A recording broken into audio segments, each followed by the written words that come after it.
So today we're going to be talking about transition and all of the different elements that go into it. Now, this is definitely a coordinated process, really beginning from middle school all the way through when our educational services terminate at age 22. So I want to break down where those things happen, why they happen, what the major focus areas are, and you might get some ideas for your instructional programs as we're going through. So we're going to talk about each of these seven as recommended practices. These are the big ones.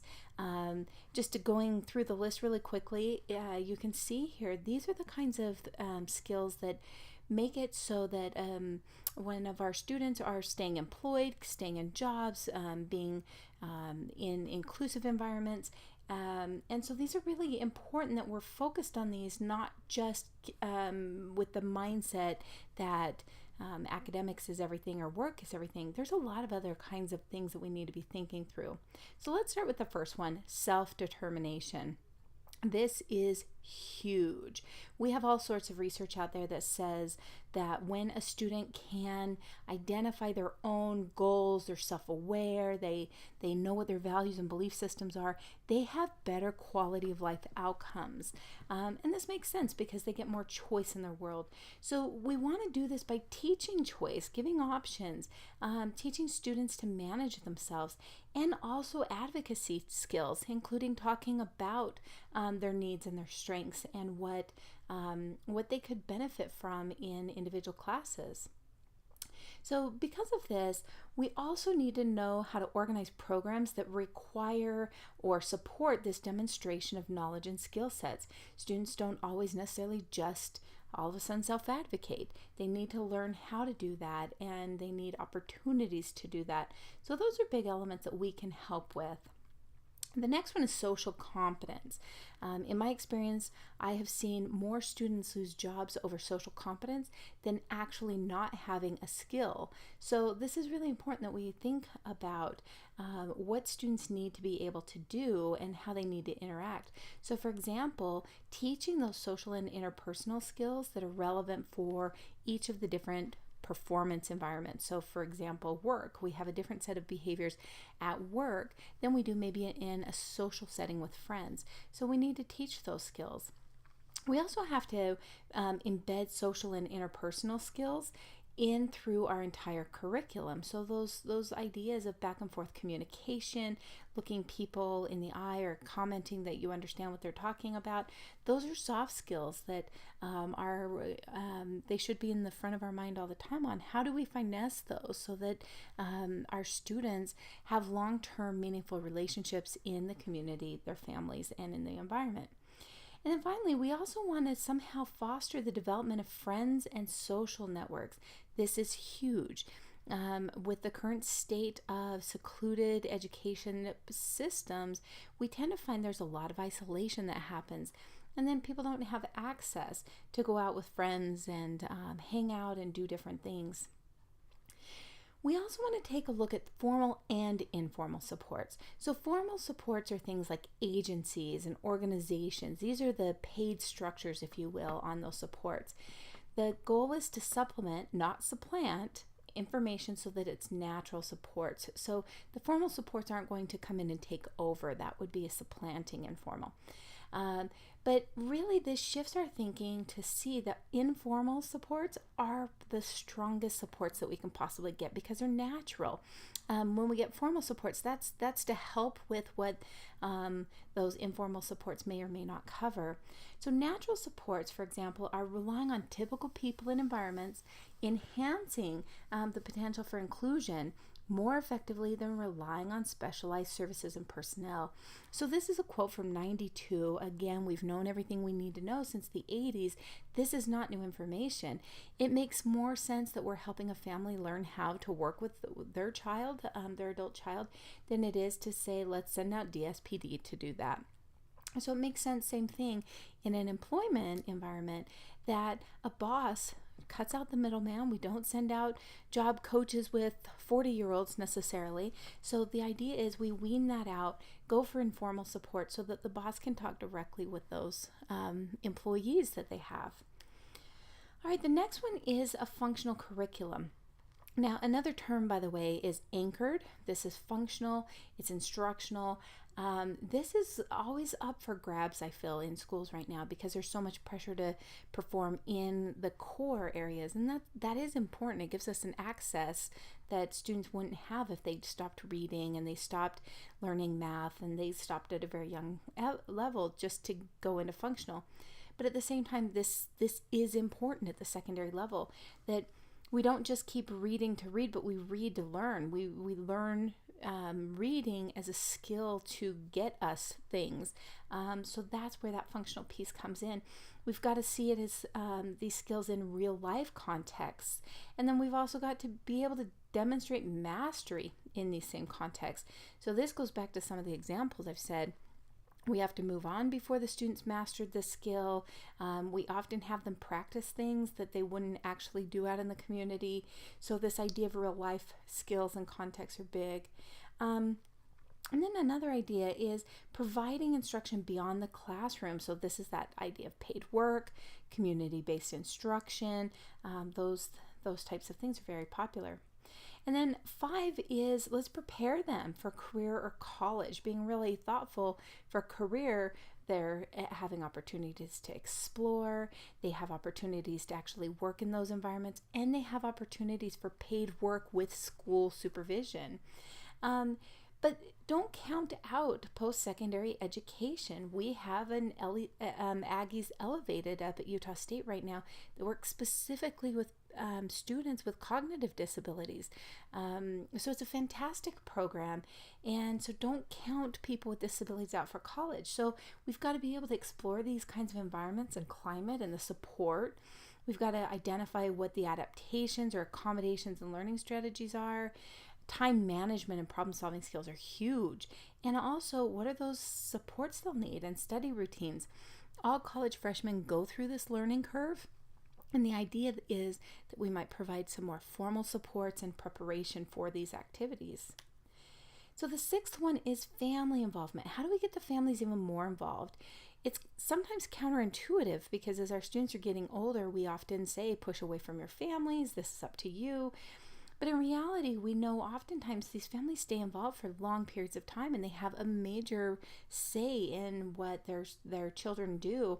And so let's bring them in. Let's get them knowledgeable about the planning process and what's available and the services and organizations that are out there, as well as how do we assess if this is a good idea. So talking parents through the difference between a work activity center and actual paid employment, for example. We also want to help parents and families develop realistic aspirations. Sometimes our parents may be shooting for the moon, and as a parent, I totally get why. Nobody wants to think that their kid's going to struggle in things. So we want to prep them for the real life difficulties their kids might have. And on the flip side, sometimes our parents see their child as only being different, of having the disability being a primary identifier for them. So we might need to actually work with the families on understanding what their kids can do. And then finally, this idea that we can have the families actually look at their own connections and networks for work opportunities. So rather than having their student out job training at a Shopco clear in West Valley when they live in Mill Creek, but that's where the school is. And rather than that, who are the people that you're related to? Who owns businesses that are interesting to your child? Who would provide a little bit of support when your child needed it, rather than automatically calling a school and saying, I don't think this is working out. So family involvement's really, really big, and it plays a very important role. And then, of course, collaboration's big. So this idea of interagency support where we share information, and this can be local or regionally. This could be DSPD, this could be voc rehab, this could be other adult service providers. So this idea of let's promote these groups coming together and planning and coordinating based on student needs. And then maybe some training across all these different agencies and promoting the development of resource sharing plans so that we're not all doing the same thing and getting the same testing and maybe even different results, but we're sharing all that. And then finally, of course, is how do we collectively assess student outcomes? So this is definitely something a teacher can do, and it's important because we're not living on an island somewhere where we're the only people in this child's life, and instead this child's growing into an adult right in front of us when we're talking secondary programs. So we want to make sure that we're aligning all of these services. So this brings me to our second point for today, and that's community-based instruction. And this requires some really specific conversations so that we don't jump into this too early or too late, or without thinking through maybe some of the possible barriers. So the reason why we do this is research is really clear. When we're talking students with severe disabilities, we show that they have difficulty generalizing skills from one place to another. So that whole idea of teaching them money skills in your classroom with fake Monopoly money, all of a sudden you find they don't actually have the money skills to go out and do that at a grocery store to buy something. Often it requires some real direct instruction in the actual setting to establish reliable performance. So student might have the skills to check out a library book in the school library, but do they have that skill set to go to their local library and actually check it out? They're likely to have a very different process than a school library. So here's the definition of community-based instruction, right? So the use of community settings establishes a new response, promotes performance generalization, or assures maintenance of critical routines, activities, and skills. So that's how we should be thinking about community-based instruction, is growing these kinds of skill sets we've been working on.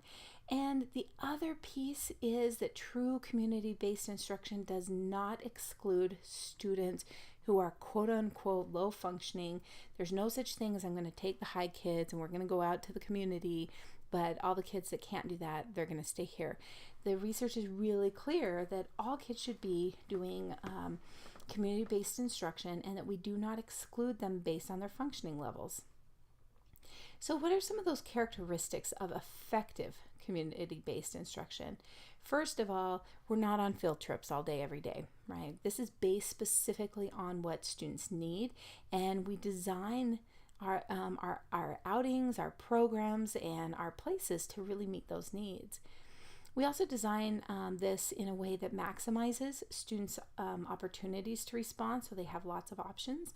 And then students given the support they need.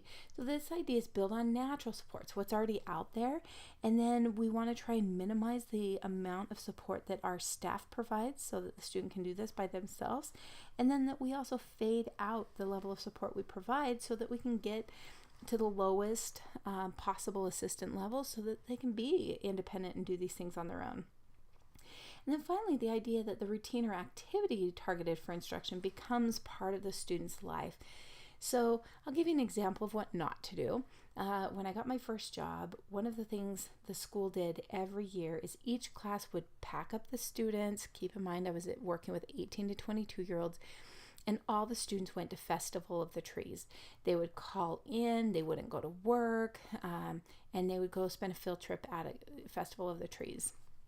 And by the first year, I'd never been. I went, and I just didn't understand, other than a field trip for fun for the holidays, what is this serves. And then I realized very quickly, this is taking out of our budget. This is time. We actually taught our students some really negative messaging, that they don't even have to call in for work. We'll do it for them. It was really problematic all the way around. There were no goals based off that activity. So at that point in time, it was just a fun day. Well, when you're working with 18 to 22-year-olds, fun days also have a purpose. We should be using our money skills. We should be utilizing transportation to get down there. There should still be justification for doing it. So let's talk about these over the next couple of points. I'm going to show you what you should be doing in middle school, high school, and post-high. So in middle school, it should really look to be supplemental. So we should be maybe assessing their interests, assessing their mobility, their safety skills. We should also be validating the kinds of things they want to be doing out in the community. And then enrichment. It's okay to go places to get a better idea of what it's like to work at the airport, or what it is like to use other libraries. So it should be enrichment activities, it should validate the things that we're working on, and it should be driven by assessment. Now, once the student is in high school, we want to keep increasing this as the student's growing closer and closer to the age of 18. We want our skills to promote generalization and establish reliable performance, meaning we've got to get out in the community and practice something enough times that they can reliably do this on their own or with very, very little assistance. So the idea of the Festival of the Trees, or again, what is it that I want a student to do about that long term? If I want them to be able to access Festival of Trees for the rest of their lives every year, I missed the point. I wasn't teaching them how to get there on their own, or call in to ask for a day off of work, or spend money to get the ticket. So this is the idea of high school, is it's generalizing. They're moving those skill sets out into the community. Well, by the time kids reach 18 to 22-year-olds, they're out of the high school setting. This really is comprehensive, right? That we should be really out in the community the whole day. Students leaving from their house, and rather than coming to school, you leave from the house and go to work. And maybe school personnel come out and check on you. Or, if you're going to have involvement at certain rec centers, you're accessing that. So again, as students get older and older and they're approaching that 22 mark, we're increasing the amount of hours we're out in the community to the point of full time. Now, here's some issues that pop up. Let's start with the support strategies. Natural supports, of course, we've talked about that. It's really important that whatever everybody else is getting, we use those first. We can also use peers. Peer tutoring is really helpful to getting students out into the community and accessing things, doing things the right way, getting age appropriate with their interactions with others. And then, of course, staff assistance. We need a lot of staff to be able to get out into the community. So students to staff ratio is really something to consider. We want to maximize opportunities to respond, which means we're really looking at one-to-one instruction. That's going to be pretty hard to do in today's climate.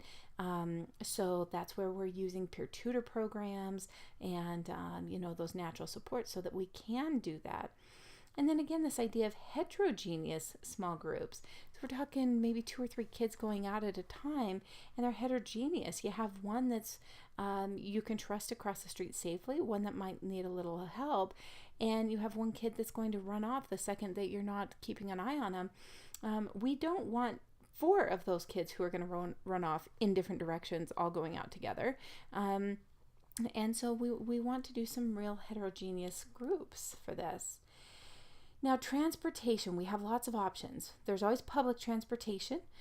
Here along the Wasatch Front, we have some really great options depending on where the schools are. Of course, there's always school vehicles. That was kind of my go-to when I was teaching, as we just had these buses you could sign up for and they'd take you places. That is long gone at this point in time, but that was a thing back then. We also have specialized transportation, so things specifically for people with disabilities. So for example, UTA has, they call it paratransit now. It used to be called FlexTrans, so you might hear it either way. But it's specifically where you can call, schedule an appointment for them, and it's door-to-door service. And of course, staff transportation. You want to be careful with this. Many schools do not allow staff to put students into their cars, but there is a local district here that is how they do their post-high program, because the school had to cut all the funding for buses, but and transportation, but they would reimburse staff to pick up and drop off students when necessary. Again, it was all about the families also supporting using public transportation.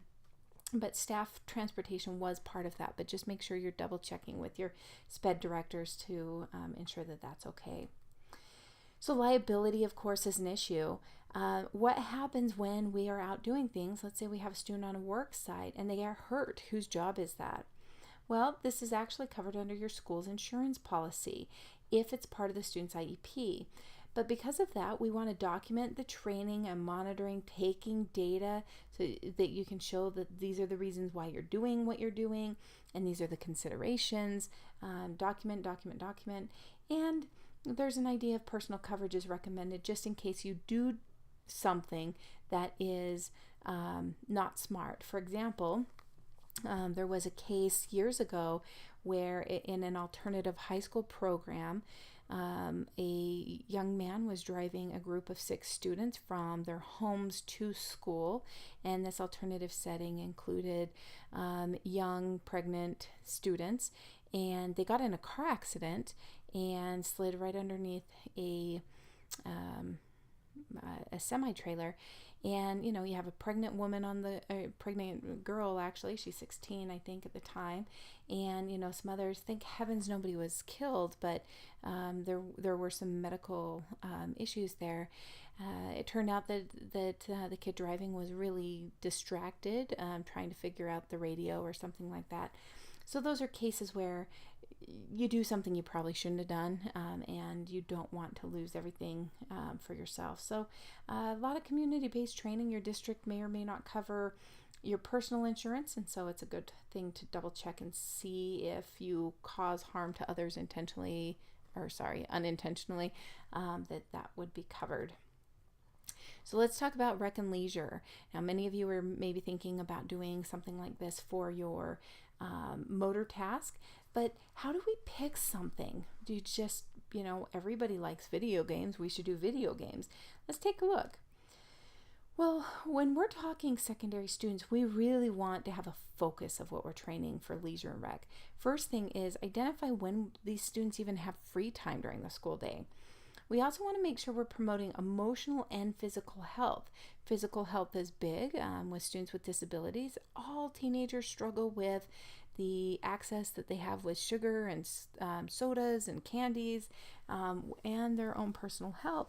So this idea of rec and leisure, is there something that can get students up and moving and support their emotional health because they're good at it? Those are big pieces. And then of course social connections are huge. How can we do rec and leisure kinds of activities that help get students connected with other people? And then of course the idea of community adjustment. It's going to be way easier to live in West Jordan if you know all the businesses near your house in West Jordan. So let's take a look at how this kind of pans out across time frame. So at first we have these middle schoolers and junior highs. When we're talking about leisure and recreation, this should be based on what their peers are also doing. So there's a lot of peer reference to that. And we're also developing skills to initiate and complete leisure and recreation activities with peers. So this is typically done in a junior high setting, and it's based on their age and what other kids are into for their age, and getting them involved in that. So then we move into high school, and in the high school level, we have peer and community referenced. So it's both what are people your age doing, but also we're preparing these kids for adulthood. So what's the community doing? We should focus on what's available for school activities. High schools generally have a lot of different opportunities to attend things and play around with new maybe equipment or access to swimming pools, things like that. So focus on what's available in the school. And then the other thing is we can look at community-based activities that also help us understand what the range of alternatives are. So yes, we have a swim pool in the school, but as soon as a kid graduates, they're not going to come back here and swim. Where are they going to go? Let's take a look at those things. And then finally, when we get students who are 18 to 22 years old, the community is where we need to be focused on these things. And this should be natural supports. And we should look at the students' current local community, both for home and school, and that these activities are designed to be long-term. So I've walked into classes before where it's about this time of year, holidays are rolling around, and all of the students are working on wreaths, and that's their leisure activity for the day. Well, a lot of kids love it, and then there's always a couple of kids that hate it. So why are we making those kids make wreaths? Right? If this is a leisure and rec, it really should be focused on what they really want to do long term, and so that they can practice now with help. So we want to teach these skills that are necessary to initiate, enhance, and maintain the performance of activities. Again, the idea is we want students to be out leading meaningful lives. We don't want anyone sitting home and just watching TV and hoping somebody comes and stops by. We really want them to initiate these activities. We want to make them bigger and funner and think of different places. And also to, of course, be able to do them for a longer period of time. So here's some selection factors that should factor in when you're talking rec and leisure activities. It should be age appropriate. So you have 16-year-olds. What are other 16-year-olds doing? They're driving, they're dating, they're going to games, they're hanging out and talking. It might not be in the student's best interest to be still playing around with trucks or dolls or watching kid movies all the time. So there should be an age appropriateness factored into everything we do. Is this what their peers are doing? And if not, what are ways that we can move towards that? Of course, we want to promote choice. Why take a kid lifting to weightlifting when in reality they hate that? They'd rather swim. Well, great, we know that, and that's a healthy choice. We want to make sure they're healthy and reducing stress. Swimming does that. So if they don't like weightlifting, why are we taking them there? So what's the function of these things? Is this something that actually, we're going to build this skill set so that they can actually do these things? What is the impact on quality of life? So for somebody who is experiencing a lot of weight gain, let's say in adulthood or the teen years, it makes sense. Let's find some kind of sports activity that the student can participate in that they love, they want to do, and it improves their health. Of course, interaction with peers is huge, and their accessibility in the community. Can they get in and out of places? And once they're there, can they have their needs met? And then this idea of mastery versus variety. It's one thing to say, I want to sample 40 different job sites, but we know they're not going to master any of them if they're sampling so many. So this idea of our goal for leisure and recreation is to be able to do it well, whatever they pick. So what are some barriers? Lack of information. We don't know what they like. We're not communicating back and forth with the realistic nature of how easy it is for their family to go swimming. Lack of skills. These are all motor skills. Students, we know, have motor skill issues. So they'll need to be taught. And then sadly, lack of friends. They're often isolated. So we need them to have some sort of social sponsor to invite them in and kind of be like, hey, this is my buddy Dave, and Dave really likes these kinds of things, and want you to meet him. And so social sponsors, peer tutoring, peer buddies, circle of friends, all of those things can help support some of those barriers around friendships. And then there are times where parents might not be supportive. So that's an education for the entire family. Why should they support these community-based activities or recreation and leisure skills? So I do want to touch on personal management training because it is a very common thing for our students with disability to struggle with how to organize their time and their thoughts and maybe even problem solve. So these are some of the things we can think of is what is the level of support they need? What is the assessment of their residential alternatives? And then finally, minimizing student independence. All of these should be the focus of personal management instruction. So again, where does families fit in? Well, these must fit into the family context. If these kinds of things aren't going to fit with what the family already does, they're not going to support it. Parents and family members must support the performance. Again, that increases the likelihood that they'll keep practicing. We want to also help parents to help the student to find their own preferences. And that goal is working as a family, being able to talk out and express our personal picks. And then we also, of course, want to address students' needs, not the parents. This is a very careful balancing act because, again, our students are becoming adults and they can often just move out and live on their own. And the parents, as much as we want to take their feedback, sometimes they have a lot of feedback that trumps their child's feedback. So this is a very careful balancing act. So because it is that, we want to help assist parents to explore and identify their own expectations. Maybe you could put together some parent groups so they can kind of hear themselves say out loud, I don't expect my student to be able to do anything. We want them to think through the realistic outcomes, as well as what levels of support that they can bring to the table to help their own adult children. So as we're picking goals and objectives, this probably isn't going to be surprising. It's got to be age appropriate. You don't want to write anything down as a goal that's not age appropriate. And that includes, high schoolers working on a 4th grade of reading level. I don't really understand those goals. Are not age appropriate, so why are they still there as a grade appropriate grade? So building competence, maximizing choice, participation and access, as well as social interaction, these should all be major pieces of goals. So how does this look in middle school, high school, and post-high? Well, in middle school, we want them to understand how to take care of themselves. This could be brushing teeth, wearing deodorant, combing our hair, managing personal space and belongings. How do we organize things? How do we put things in our backpack? How do we remember to take our lunchbox home and wash it and bring it back the next day? So these kinds of things should really supplement what the family and household routines already are. So that requires these kinds of interviews like we do with a coach to talk with the parents about what does the family situation look like? What are some skills? Oh, you want your child to learn how to cook? That's great. We have this opportunity. And then if that's not what works, that you're able to problem solve through it. So high school looks very similar. You can see that several of these are similar to the first. But then we also get in that in high school, really, there should be some very specific responsibilities within the home. So these are household routines that the student has access to. Maybe it's their job to always make sure the floor is swept and the dog is fed. And their job is to walk the dog.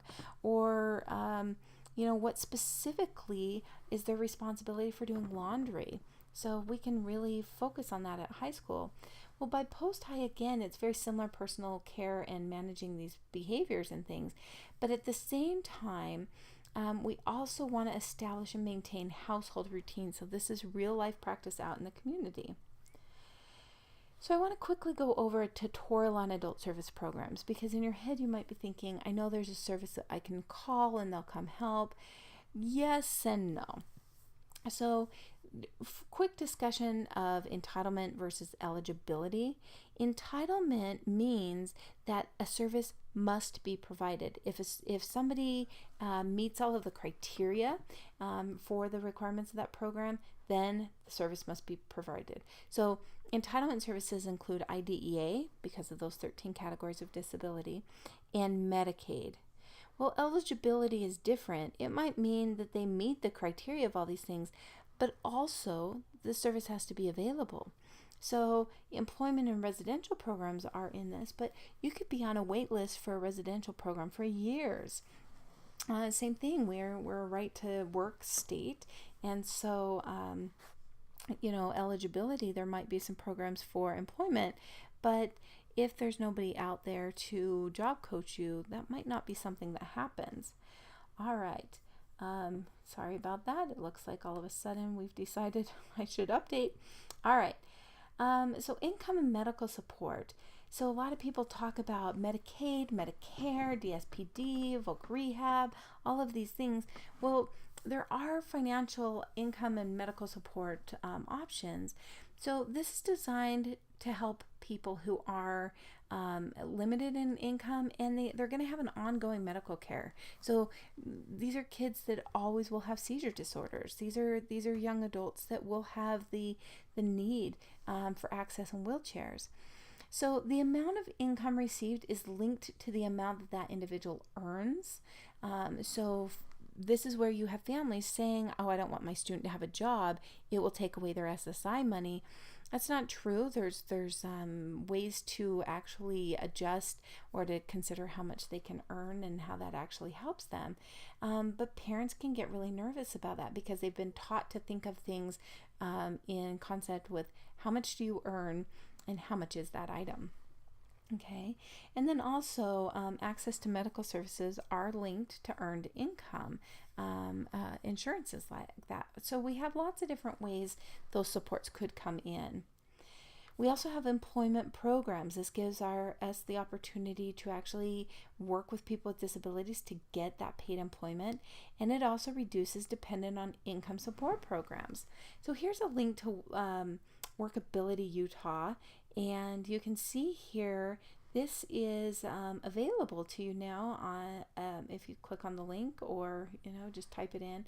But you can see that there's lots of resources. There's a couple like PSAs here about thinking beyond the label, but they have some great forms. They have some great info on what's available out there. The idea really is hiring people with disabilities. What kinds of benefits are there for the company? And there's even some nice financial benefits, although that's not entirely why anybody should do this, but there are some nice supports. So residential services, these are the places people are living. And we want to make sure that people, as we're working with students with disabilities, that we're working with their parents and we're helping them explore maybe some alternatives for living in the community, living in group homes. We want the parents to be really knowledgeable before making a choice. We also want to provide training for independent living. So I find myself in this boat. It's really hard to believe you have an adult child that can go off and take care of themselves. And so sometimes we don't allow them to. We don't do it. And then we're surprised when they don't. So residential programs, that comes under, so this is no longer spelled out. It just is abbreviated, ICF-MRs. But these were centers for people with cognitive disabilities. You'd have, 6 to 10 people living in a house. They're very, very expensive models to work with. Another residential program that's funded is home and community-based waiver programs. This is that idea that for years and years, and this is still being overturned in some states, but in order to receive any kind of financial help, you had to agree that meant you should go somewhere for that help. So a lot of people were forced into institutionalization and medical facilities just purely because the system was set up for that, rather than sending out help. And as President Obama was heading into the White House, there was a big disability awareness rally, and this was one of the things they were asking for, is the community-based waiver program to be approved, and it was not approved that year, so it had to go back in. And that just meant that here's your money that we would have paid for you to come in this place. Go ahead and spend it on yourself. Hire somebody that can help you, or live in this other kind of setting. So rather than funding the facilities, the individuals are getting funded. Okay, and there's a whole community of residential services, from very, very independent to very, very structured and support providing. But here's some issues behind all of this. The primary problems with this is there's this conflict between the funding of these programs and the alternatives. So like I mentioned with the Act, when all the money goes into these special places for special people model, well, the community-based alternative might not be getting any funding. The other thing is there's a lack of entitlement services that help people access those employment and residential services. And also, supported employment and supported living programs are often seen as add-ons to their curriculum rather than an alternative to the curriculum. So those are some primary problems to kind of shift your thinking for. I love this quote. Again, everything we needed to know, we knew in the 80s. This is from Bellamy and Horner, and it says, supported living is defined as persons with disability living where and with whom they want for as long as they want, and the ongoing support needed to sustain that choice. So here's some key characteristics for supported living. The emphasis is on living, not programming. Sometimes I come home and I get to rest. I get to watch TV for too long if I want. I get a bowl of chips. A lot of times these adults are walking into homes being told what they need to do now that they're home. Accountability for lifestyle outcomes. So if I sit and I watch TV all the time, I have a day of reckoning coming with my weight and my health. Diversity of residential options. So this is to say that there shouldn't be only one option in various communities for individuals with disabilities, that they should be able to pick the level of support they need. And this should be individually determined, so we know that the support they're getting is correct for them, and that there's a support from multiple professional disciplines in making these decisions. And this goes back to human rights. This goes back to the times of telling people where they should live based on abilities or disabilities that were perceived by society. We don't want to do that anymore, so we've got to make sure that the right eyes and multiple sets of eyes are on this. So here's some research behind supported living. Is when we look at comparative studies, what they have shown is that one, supported living also leads to more access to the community. It also gives us more social interactions with peers without disabilities, and it increases opportunities for autonomy and self-determination. So these are all really good. Of course, some other data is the number of individuals in supported living has increased 250% over the past decade. And supported living programs have the lowest per person cost of all residential options. So this idea of, I'm sorry, your son or daughter is going to go into a group home, that's actually the most expensive model. And so for those of us that are concerned that it's not inclusive whatsoever, for it not to be inclusive and for it to be really like 10 times the cost, we've got to rethink that. And the next is funding. So where does all this money come from? Well, Medicaid's in there, the Home and Community-Based Waiver Program. These can be state funds, and of course our Division for Services with People with Disabilities, which is DSPD. So there are monies and flows, and many families that we work with has been working on this type for quite a while, getting on the waiting list and signing up for services. And the idea behind this is that we really want to educate parents who aren't getting on these waiting lists, that aren't talking, that they know that they even exist. Okay? All right. So with that said, please keep in mind over the next couple of weeks, we're going to explore now the various issues with transition. And so we'll talk about community, we'll talk about work, we'll talk about education. So this is just a little sampling to give you a basic overview. As always, if you have any questions, please feel free to call, swing by, send me an email, all of those things. I always love hearing from you. So let me know how I can help, and have a great day.